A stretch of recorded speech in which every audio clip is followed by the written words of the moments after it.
Next prime numbers, a number that is divisible only by it self and 1. A number అయితే ఆ number తోటే next 1 తోటో divisible అవుతుందో అలాంటి నెంబర్స్ని prime numbers అని అంటాం. It has exactly 2 factors, 1 and it self.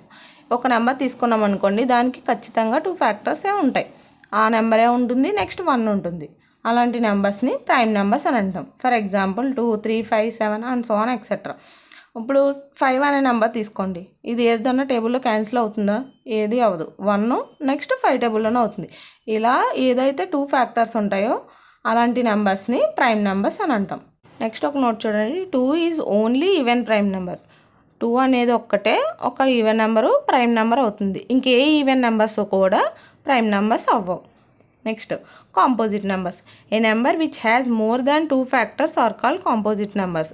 ఒక నెంబర్కి మోర్ దాన్ 2 ఫ్యాక్టర్స్ ఉండాలి, అంటే 3 ఫ్యాక్టర్స్ 4 ఫ్యాక్టర్స్ అలా మోర్ దాన్ 2 ఫ్యాక్టర్స్ ఉంటే కాంపోజిట్ నెంబర్స్ అవుతాయి. The number that can be divided by numbers other than 1 and themselves. ఒక నెంబర్కి 1 నెక్స్ట్ అదే నెంబర్ ఫ్యాక్టర్ ఉంటే ఏమవుతుంది? ప్రైమ్ నెంబర్స్ ఉంటుంది. ప్రైమ్ నెంబర్స్ కాకుండా ఇంకొక ఎక్స్ట్రా ఫ్యాక్టర్ ఉంటే దాన్ని కాంపోజిట్ నెంబర్ అని అంటాం. ఫర్ ఎగ్జాంపుల్ చూడండి, 4, 6, 8, 9 అలా. 4కి ఏమవుతుంది? 1 ఉంటుంది, 2 ఉంటుంది, 4 ఉంటుంది. అలా 3 ఫ్యాక్టర్స్ ఉన్నాయి. అలా 3 ఫ్యాక్టర్స్ ఉన్న మోర్ దెన్ 2 ఫ్యాక్టర్స్ ఉన్న వాటిని కాంపోజిట్ నెంబర్